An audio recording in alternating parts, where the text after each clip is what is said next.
Man, what's going on? Shit, I just finished my workout and my sprints. I'm out here cooking some food, but let's do some videos while we doing that right now. And yeah, so, you know, Terrence Crawford, speak a little bit on Terrence Crawford. Terrence Crawford, I guess he's coming out talking about how, there's a possibility of him, facing Manny Pacquiao next and, what he would do in that fight and things of that nature. And I'm not sure what exactly is going on as far as with Bob Arum, because Terrence Crawford, he BS's with a lot of different stuff, but not usually with things of this nature. You know what I mean? Usually not things of this nature. So I'm just gonna give the man the benefit of the doubt and kind of put it out there as if he believes he's really getting this fight, and Bob Arum's is giving him information, or his handlers where they're like, yo, yeah, we're really gonna do this fight. We're really trying to get this set up for you. And my reaction to that, it was going to be the same thing I've been telling people forever. Don't be a rock and let Bob Arum throw you in any directions.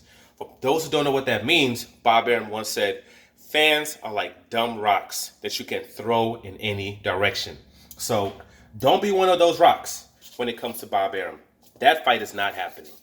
You know what I'm saying? So Bob Arum before wouldn't give Manny Pacquiao the money that he wanted when he was with Top Rank in order to have him fight Terrence Crawford, where they would have benefited from it, where he was in a situation, in a space where he really could control everything.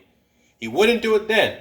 But all of a sudden, now he's going to give Manny Pacquiao this absorbent amount of money, which would be a substantial amount of money, because Manny Pacquiao would have leverage because he has another fight that he can set up with a Earl Spence.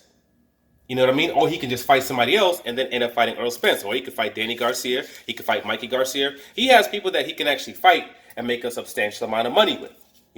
So Bob Arum, they want us to believe that all of a sudden, though, now he's just going to give Manny Pacquiao all this amount of money. And then now you also have Manny Pacquiao, who has dealt with this guy for a very long time, has been chipped with money. He's with a promoter right now, or a manager, who's basically able to show him all the places that he's been chipped. He can see the differences in the checks even that he was getting before and now, even though their fights are making substantially less money than when he was with Top Rank. But now all of a sudden he's going to say, oh, okay, I'm just going to go with Bob Arum again. Or I'm going to just set up a fight with Bob Arum. It's not going to happen. Even speaking business-wise, why would you go fight someone that's bringing in 60, 70,000 pay-per-views when you can go buy something, that's 60, 70, the lowest was 50,000. Why would you go fight that person when you can fight this other person that's bringing in 350,000 pay-per-views, who's bringing in substantially higher gates? Why? And you're in a situation where everything's in-house, where you don't have to worry about any effery or none of that stuff. When you don't have to worry about things like what happened with you and Jeff Horn happening to you. Well, you don't got to worry about none of that stuff. Well, you know that check's going to be right at the end of the day. Once that fight is over, you know that check is going to say what it's supposed to say. Why would you walk away from that and willingly put yourself into a messed up situation? Why would you do that? Why would you being the bigger fighter also, you being the bigger name, you bringing in the bigger gates, you bringing in the pay-per-views, put this, basically when you're talking about finances being brought in, this C-level fighter, give his promoter all control of your fighter. Terrence Crawford, pound for pound, #1 in the world. 100% for sure. But when you're talking about revenue being brought in, you put him against somebody like Earl Spence, he's a C-level. He's not a B-level, C-level when it comes to finances and funds. When it comes to money, he's a C-level fighter, maybe D-level fighter. When it comes to gates, when it comes to pay-per-views. 50 to 70, 350, substantially difference there. Big difference there. You're talking about people in complete different levels. Manny Pacquiao, 400,000 plus. You're talking about completely different levels over here. Completely different levels. Why would you let that particular person have control over your fight? It makes absolutely no sense. And we know Bob Arum is not just letting Terrence Crawford go and fight on PVC. He's not just going to leave control of his particular fighter. You know, he's not going to do that. He's absolutely not going to do that. So I don't see it happening. And I know people assuming this whole, all the networks working together to do fights, it's not a regular thing. It's usually a special type of situation where that happens. And the only reason they even did it with the Tyson Fury fight, because they saw what the first fight did. And they knew what the potential of a second fight could be. That's the only, and they also thought that Tyson Fury could be this superstar. So they were willing to invest that money into him. And if he wins the next fight against Terence Crawford, against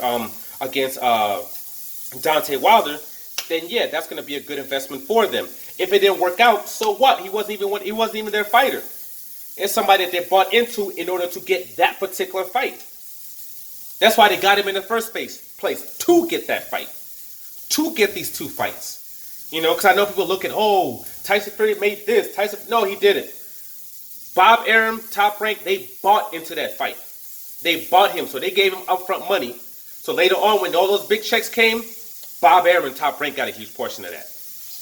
They got a big chunk of that. So he didn't make what people think that he made. Top Rank and Bob Arum's gamble paid off for them. Because this next fight's going to be even bigger, and it's a 60-40 split on Tyson Fury's favor. You know what I mean? So this is not necessarily one of those type of particular situations. You literally have a substantially bigger fight that's sitting there waiting for you.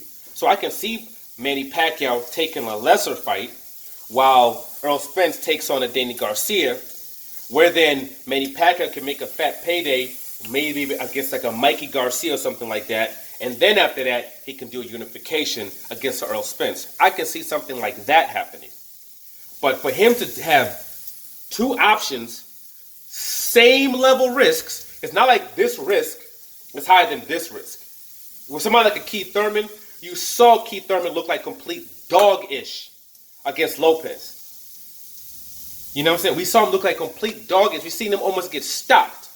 So he looked at it and saw it as, oh, I can take advantage of that. That's what he saw.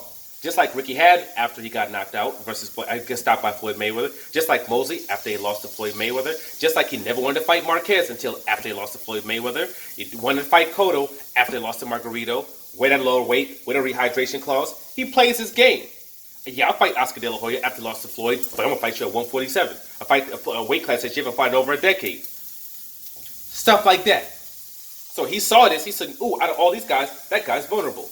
I think I can beat him. He's looking really vulnerable. I don't think he'll be ready before the fight. I can see he's not disciplined. I can see he's not focused. I can do that one. Out of all these fights where they're going to give me this big fat money, that's the best one for me. That's the easiest one for me. Let me go do that one. That's why he did that particular fight. And he made off. He made good money, got the win, and got his belt on a very close, tight fight. These two animals, completely different situation. And it's the exact same risk. Why would you basically put yourself into a space where you're going to make less money and have the same chance of losing and losing in the same fashion? Makes no sense whatsoever. Absolutely no sense whatsoever. You know? None. Zero. So, I'll say it again. Don't be a rock and let Bob Arum throw you in any direction. Because that fight ain't happening. Not now, not ever.